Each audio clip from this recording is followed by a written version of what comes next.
तो पिछली क्लासेस में हम लोगों ने क्या पढ़ा था, एक बार रिमाइंड करा देते हैं आप लोगों को। तो पिछली क्लासेस में हम लोगों ने क्या पढ़ा था, आपको हमने केल्विन्स लॉ के बारे में बताया था, केल्विन्स लॉ, ठीक है। और केल्विन लॉ इसलिए पढ़ते हैं हम लोग, यानी कि इसमें हमने आपको बताया था कि कंडक्टर जो साइज होता है, ठीक है, जब भी हम अगर ट्रांसमिशन लाइन या ओवरहेड लाइंस की बात करते हैं, इसकी कॉस्टिंग की, ठीक है, या कीमत की या इकोनॉमी की, इसकी कीमत की बात करते हैं, तो उस केस में हम लोग सबसे ज़्यादा ध्यान किस में देते हैं, कंडक्टर के साइज पे या कंडक्टर के कॉस्ट पे। तो इसीलिए केल्विन्स लॉ ये बताता है कि हम लोगों को कंडक्टर किस तरीके से सेलेक्ट करना है जिससे जो आपकी ट्रांसमिशन लाइन होती है उसकी कॉस्ट कम से कम या मिनिमम हो, ठीक है। तो ये आपका केल्विन्स लॉ बताता है। तो हमने आपको बताया भी किस तरीके से क्या होता है, ठीक है। तो जो लोग पहली बार देख रहे हैं इस क्लास को, इससे पिछली वाली क्लास में हमने केल्विन्स लॉ के बारे में बताया है, तो आप वहाँ से फॉलो कर लीजिए, ठीक है। तो आज हम लोग अगर बात करने वाले हैं, तो आज हमारा टॉपिक होगा, जो कल मैंने आपको एक ग्राफ बनवाया था, ग्राफ बनवाया था कि नहीं बनवाया था शायद। चलिए आज उसको हम लोग देखते हैं। जैसे हमने बताया कि केल्विन्स लॉ जो होता है, अगर उसको ग्राफिकली आपको देखना हो, ठीक है, तो ग्राफिकली इसको किस तरीके से बनाएंगे, ये ग्राफ आपका बहुत इंपॉर्टेंट है, ये आपको पूछ लिया जाता है, ठीक है। तो ग्राफिकल अप्रोच क्या होती है उस चीज़ को हम लोग समझते हैं।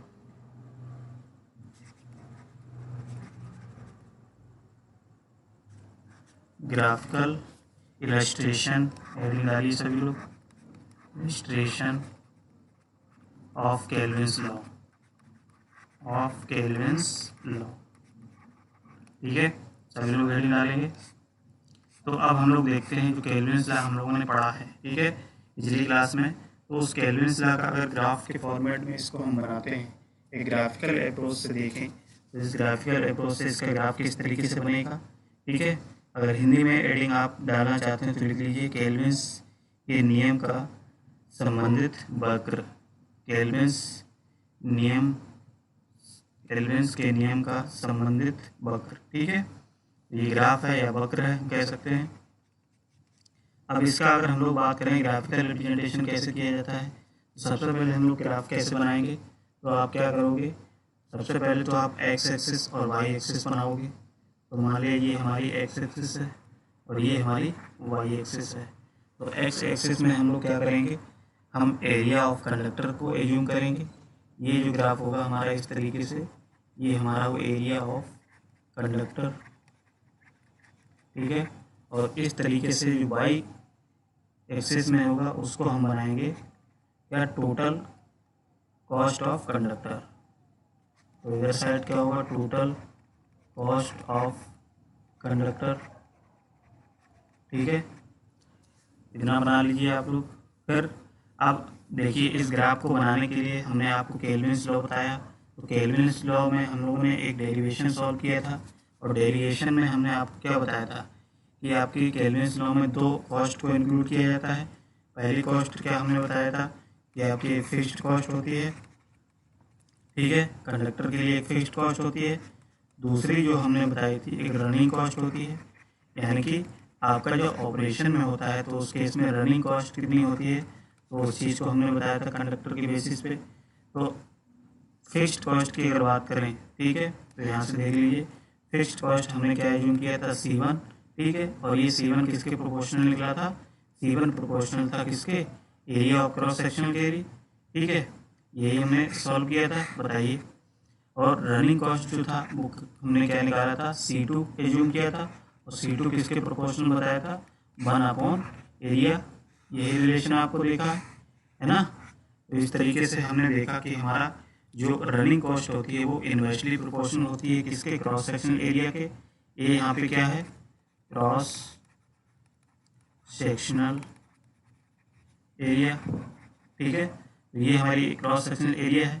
हम कह सकते हैं कि जो हमारी फिक्स्ड कॉस्ट होती है वो क्रॉस सेक्शनल एरिया की प्रोपोर्शनल होती है, यानी कि अगर हम कंडक्टर का क्रॉस सेक्शनल एरिया बढ़ाएंगे, ठीक है, अगर ये एरिया बढ़ाएंगे तो हमारा जो C1 की वैल्यू होगी वो क्या होगी, वो भी डायरेक्टली इंक्रीज होगी लीनियरली, ठीक है। तो अगर इसका हम लोग ग्राफ बनाना चाहें तो ग्राफ कैसे बनेगा, देखिए सबसे पहले क्या करेंगे, सपोज करिए हमारा कंडक्टर हमने कुछ एज्यूम कर लिया, अब एरिया हम बढ़ाते जाएंगे मान लिया, तो यहाँ से हमने क्या किया, एरिया कंडक्टर बढ़ाते जाएंगे। तो 1 मिनट इसको सही से बना लेते हैं। तो ग्राफ को समझते चलिए, क्योंकि कुछ लोग ग्राफ को रट लेते हैं, ग्राफ को रटना नहीं है आपको, ठीक है, समझते चलना है। तो मान लिया जो आपकी कॉस्ट है, फिक्स्ड कॉस्ट की बात करें, फिक्स्ड कॉस्ट का मतलब C1, तो C1 का ग्राफ कैसे बनेगा बताइए। C1 का ग्राफ आपका इस तरीके से ही बनेगा, यानी कि लीनियरली बनेगा कि नहीं बनेगा, क्योंकि C1 क्या है आपका प्रोपोर्शनल है, जैसे जैसे एरिया ऑफ कंडक्टर बढ़ाओगे उसी हिसाब से इसकी कॉस्ट भी बढ़ती जाएगी, टोटल कॉस्ट ऑफ कंडक्टर की, ठीक है। तो ये लीनियर ग्राफ बनेगा। इसी तरीके से अगर इसका C2 की बनाएं तो C2 का कैसे बनेगा, तो C2 का कैसे बनेगा, इन्वर्सली प्रोपोर्शनल है, तो इन्वर्सली प्रोपोर्शनल के लिए आप क्या करोगे, देखिए इस तरीके से ग्राफ बनेगा कि नहीं बनेगा, ठीक। तो ये हमारा क्या हो जाएगा C2, यानी कि ये क्या हो जाएगा फिक्स्ड कॉस्ट, सॉरी ये हो जाएगा रनिंग कॉस्ट, रनिंग कॉस्ट का ग्राफ, और ये क्या हो जाएगा फिक्स्ड कॉस्ट, फिक्स्ड कॉस्ट, ठीक है। और ये जिस पॉइंट पे काटेगा, ठीक है, इस तरीके से जिस पॉइंट पे काटेगा इसका ग्राफ हम लोग इस तरीके से बना देंगे, ठीक, इस तरीके से। चलिए आप लोग बनाइए इसको, यहाँ से इस तरीके से, और ये कॉस्ट होगी हमने एज्यूम कर लिया यहाँ पे, ये होती है हमारी टोटल कॉस्ट जिस पॉइंट पे कट करता है, ठीक है। तो ये हमारी मान लेते हैं ग्राफ जहाँ पे आपस में मिलते हैं, वो हमारी क्या हो जाएगी total annual cost, total annual cost, ठीक। चलिए इसको बना लीजिए, सब लोगों की समझ में आ गया ग्राफ, यानी कि जो C1 का ग्राफ होगा वो लीनियरली बढ़ेगा, ठीक, और C2 का ग्राफ कैसे बनेगा आपका पैराबोलिक टाइप का, ठीक है। यानी कि जैसे जैसे जैसे क्रॉस सेक्शनल एरिया बढ़ाओगे तो हमारा जो कॉस्ट होगी रनिंग कॉस्ट वो हमारी डिक्रीज होती जाएगी। देखिए कॉस्ट हमने बढ़ाई, जैसे जैसे कॉस्ट कंडक्टर के एरिया बढ़ाते जाएंगे तो हमारी जो टोटल कॉस्ट है ये इसका ग्राफ देखिए कम होता जा रहा है ना, इस तरीके से। तो इसको बना लीजिए आप सभी लोग, जो लोग पहली बार देख रहे हैं इससे पिछले वाली क्लास को आप समझ लीजिए कि किस तरीके से क्या होता है, तो आपको इस चीज़ के आपको भी आसानी होगी समझने में, क्योंकि ये दोनों पॉइंट हमने आपको पिछली क्लास में डिस्कस किए थे, ठीक, इस तरीके से ये होता है। तो प्रीवियस क्लास को फॉलो करेंगे, उसके बाद आप इसको फॉलो करिए। तो जो केल्विन्स लॉ बताता है यानी कि मिनिमम जो कॉस्ट आपकी आ जाएगी, मिनिमम कॉस्ट किस पॉइंट पे आएगी, यहाँ पे आएगी, क्योंकि जिस पॉइंट पे आपके दोनों ग्राफ कट करेंगे वही आपकी मिनिमम ट्रांसमिशन कॉस्ट होगी, ठीक है। तो इसको बनाइए सभी लोग।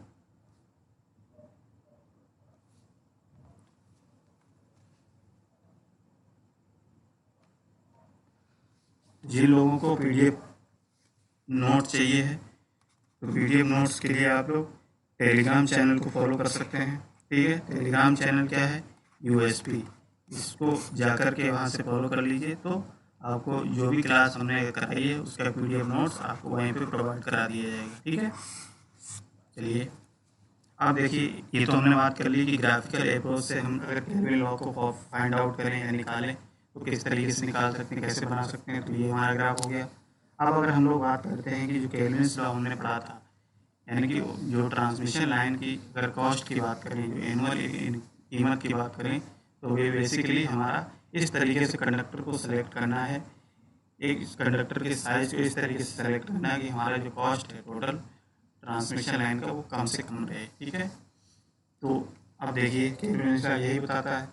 अब देखते हैं कि जो केल्विन्स लॉ है इसके कुछ लिमिटेशंस भी होते हैं। लिमिटेशंस का मतलब इसकी कुछ कमियां भी होती हैं। तो कमियां क्या होती हैं, चलिए इसको नोट करिए सभी लोग पहली निकाल के। लिमिटेशन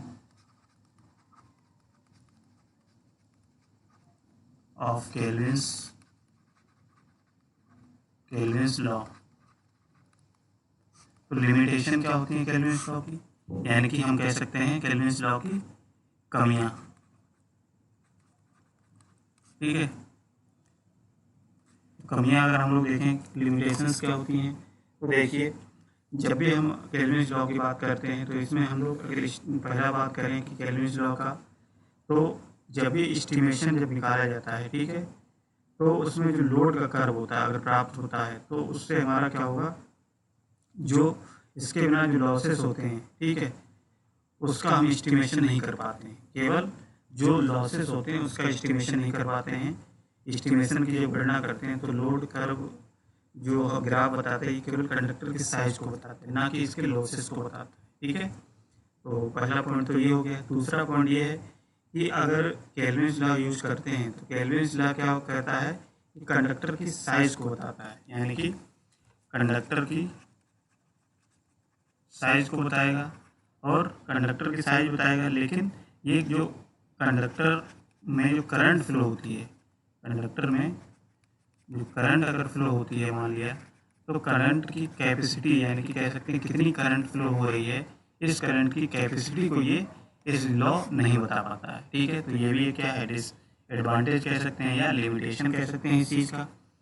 दूसरे पॉइंट ये हो गया। थर्ड पॉइंट की अगर बात करें तो थर्ड पॉइंट क्या होता है, थर्ड पॉइंट ये होता है कि अगर केल्विन्स लॉ नियम से अगर हम लोग कंडक्टर के अनुप्रस्थ काट के क्षेत्रफल कम करेंगे, ठीक है, तो उससे क्या होगा, हमारा जो कोरोना लॉस है, जो आपने पढ़ा होगा कोरोना इफेक्ट की वजह से हमारा कोरोना लॉस होता है, तो इस कोरोना लॉस क्या हो जाता है, हमारा बढ़ जाता है।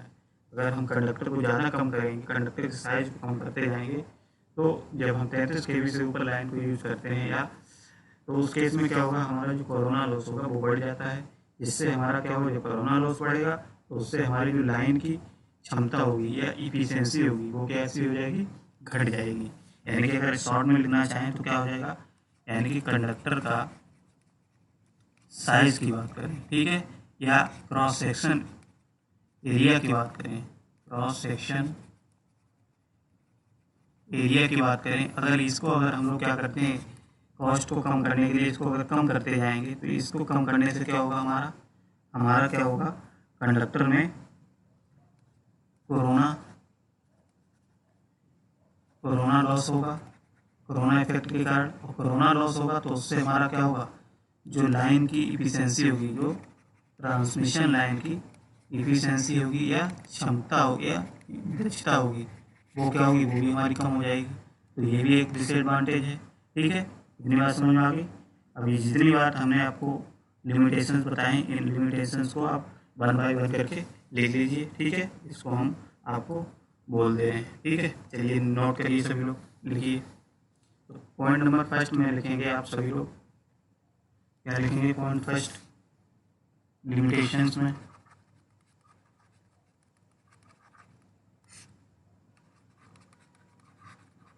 Limitations of Kelvin's law. तो इसमें क्या है, पहला पॉइंट है एस्टिमेशन के समय या गणना के समय, एस्टिमेशन के समय, एस्टिमेशन के समय लोड लोड कर्व कह सकते हो, लोड कर्व का प्राप्त होना, चलिए लिख लिए, हम बोल रहे हैं प्राप्त होना डिफिकल्ट होता है। इसके बिना लॉसेस को एस्टिमेट नहीं किया जा सकता है, इसके बिना लॉसेस को एस्टिमेट नहीं किया जा सकता है, गणना नहीं की जा सकती है। प्राप्त होना डिफिकल्ट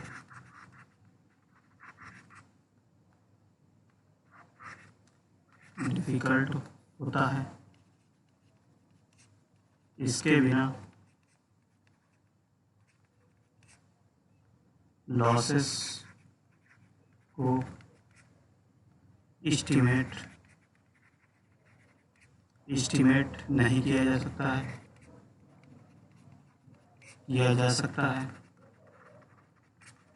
ठीक है। दूसरा पॉइंट लिखेंगे। दूसरा पॉइंट क्या है, केल्विन्स लॉ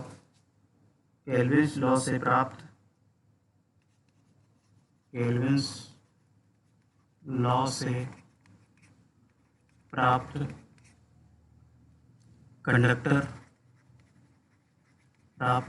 कंडक्टर की साइज कंडक्टर की साइज उसके करंट कैपेसिटी के अनुसार करंट कैपेसिटी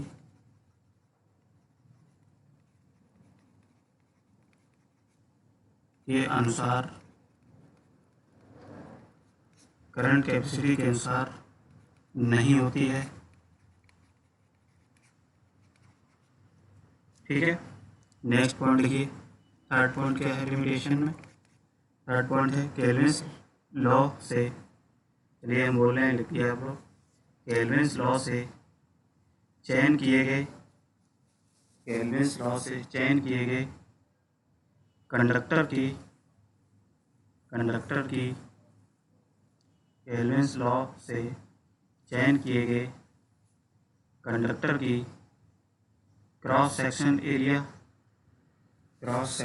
एरिया कम होने से कोरोना लॉसेस बढ़ जाती है या कोरोना लॉसेस बढ़ जाता है। कोरोना लॉस क्या हो जाता है? बढ़ जाता है, जिससे ट्रांसमिशन लाइन की इफिशिएंसी कम हो जाती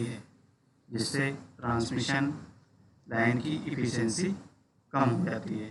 ठीक है, यानी कि कहने का मतलब क्या है? अगर कंडक्टर की क्रॉस सेक्शन एरिया को कम करते हो, तो उससे क्या होगा?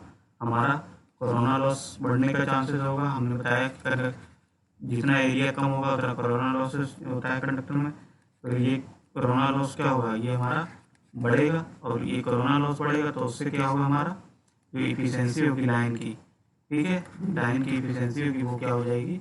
वो भी हमारी बढ़ जाएगी। सॉरी, इफिशिएंसी हमारी कम हो जाएगी, बढ़ नहीं जाएगी, इफिशिएंसी कम हो जाएगी क्योंकि लॉसेस होगा। ठीक, तो ये चीज़ आ जाती है।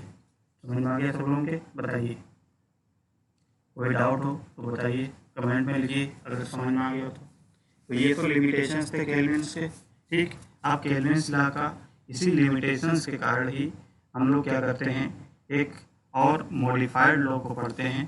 तो आप हेडिंग डालिए सभी लोग, modified Kelvin's law. Modified Kelvin's law, यानी कि मॉडिफाइड केल्विन्स लॉ कह सकते हैं, या हम कह सकते हैं संशोधित लिखिए, आप हेडिंग लिख लीजिए हिंदी वाले, संशोधित केल्विन्स का नियम। संशोधित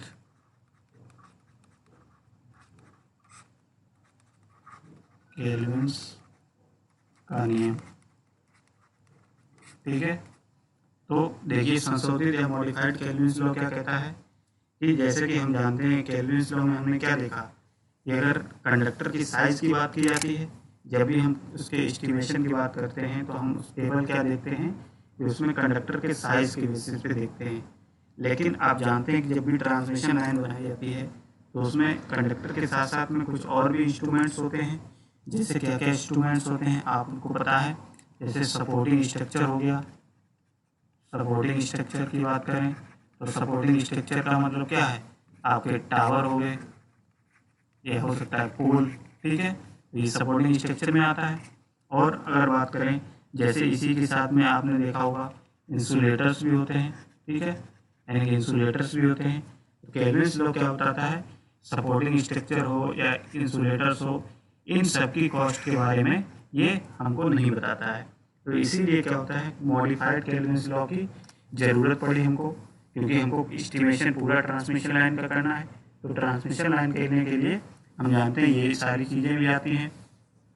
तो इसीलिए क्या होता है, हमारा मॉडिफाइड केल्विन्स लॉ का यूज किया जाता है, जिसमें इन सबको भी इंक्लूड कर लिया जाता है। ठीक है, चलिए फिर आप लिख लीजिए, इसमें हम आपको लिखा दे रहे हैं। ठीक, इतनी बात समझ में आ गई? लिखिए वास्तविक केल्विन का नियम।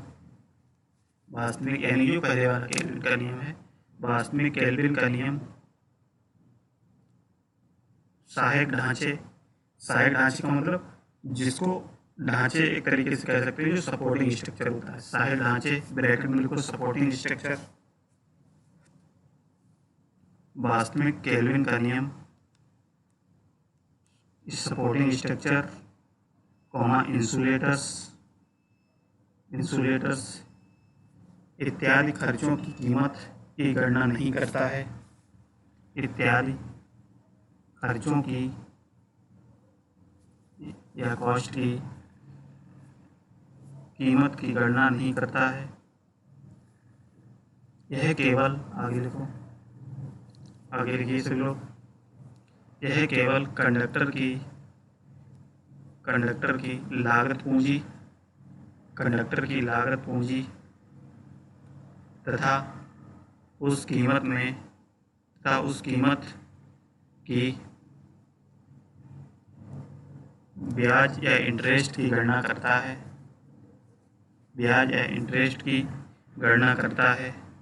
लेकिन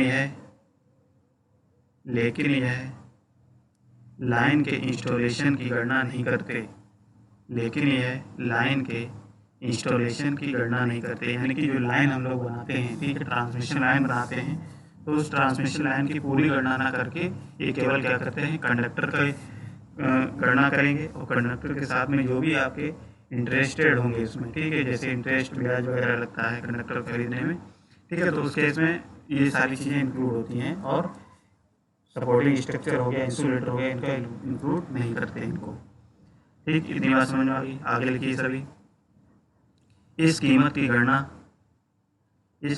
गणना करने एवं व्यवहारिक रूप से शुद्ध निष्कर्ष निकालने के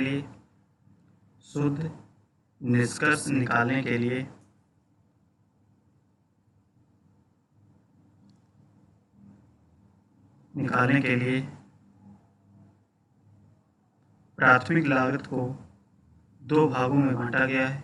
प्राथमिक या प्राइमरी जो लागत लगती है शुरू में, प्राइमरी या प्राथमिक लागत को दो भागों में बांटा गया है। पहला लिखिए, पहला भाग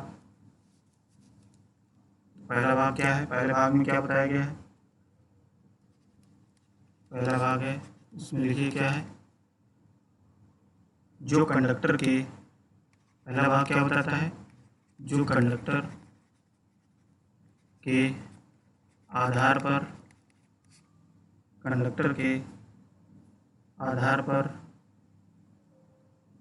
एक मिनट, आधा नहीं, आकार, ठीक है, कंडक्टर के आकार या साइज पर निर्भर न करता हो,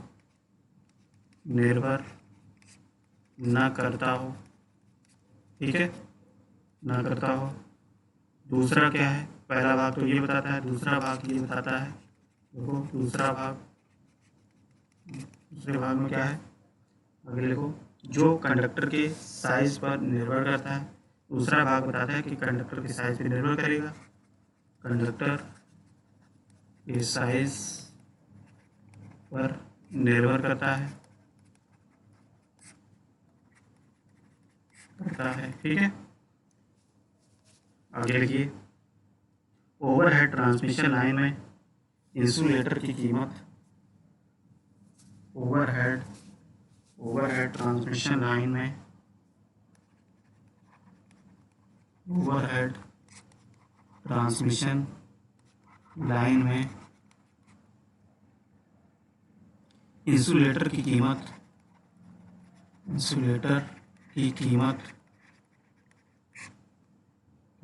लगभग निश्चित होती है,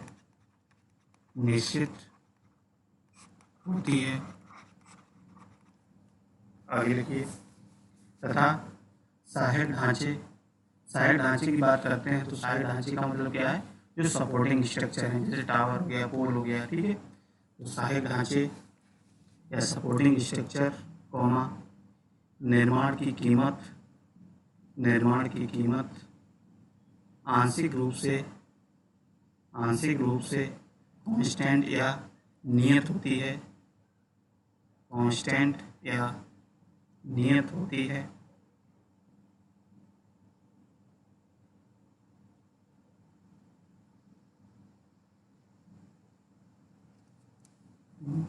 नियत, ऐसे लिखिए, आंशिक रूप से नियत या निश्चित तथा आंशिक रूप से चालक के आधार पर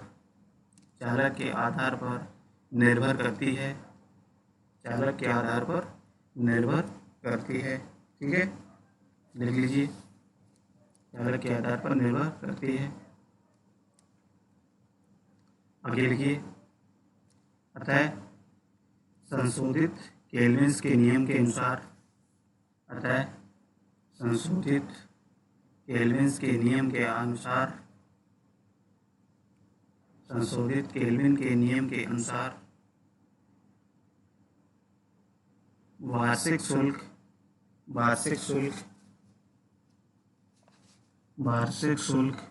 C1 equals to K0 plus K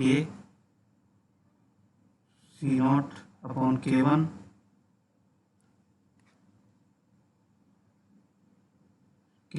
into A। इसको नोट कर लीजिए सभी लोग।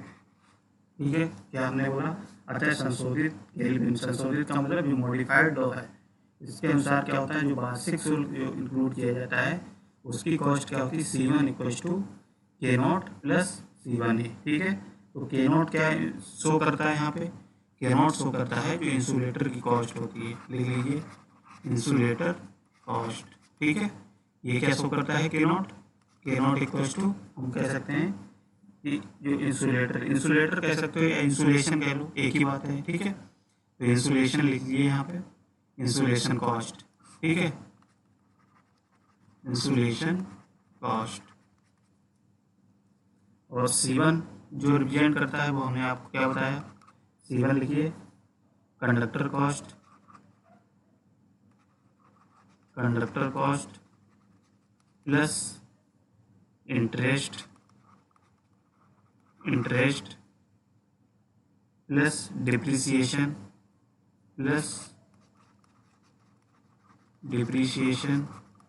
जो भी आपका डिप्रिसिएशन में, यानी कि मेंटेनेंस है, कोई चार्जेस जो लगते हैं। ठीक है, डिप्रिसिएशन प्लस, चलिए नेक्स्ट पेज पे लिख देते हैं, C1 क्या है, तो C1 आपका है कंडक्टर की कॉस्ट प्लस इसमें क्या हो जाएगा, इंटरेस्ट को भी ऐड किया जाएगा plus depreciation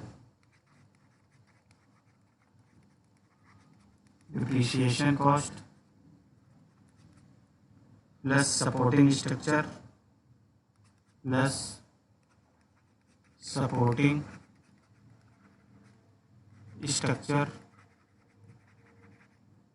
plus erection cost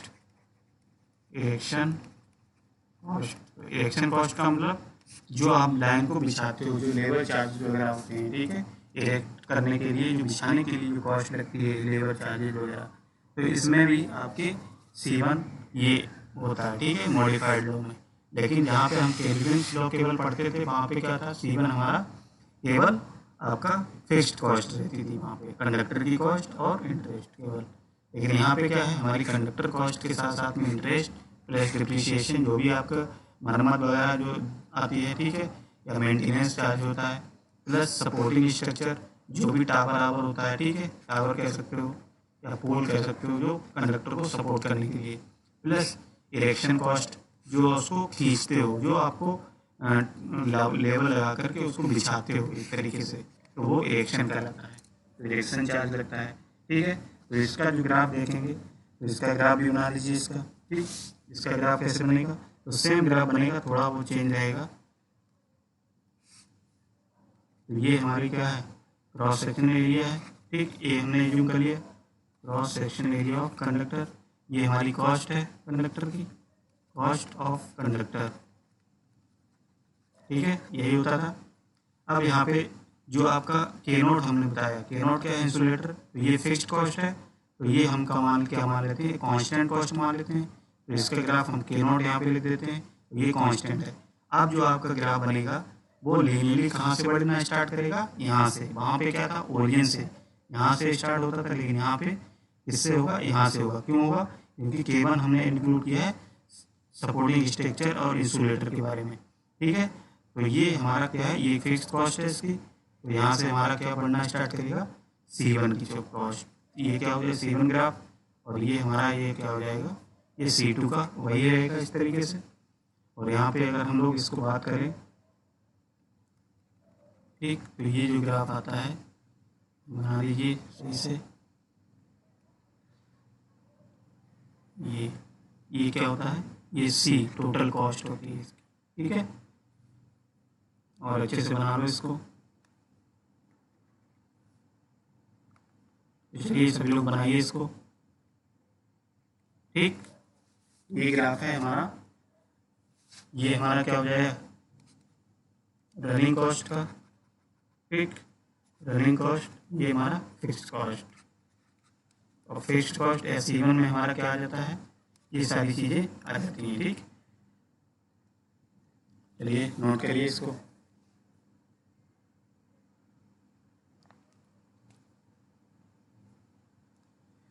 इतनी बात समझ में आ गई सब लोगों के।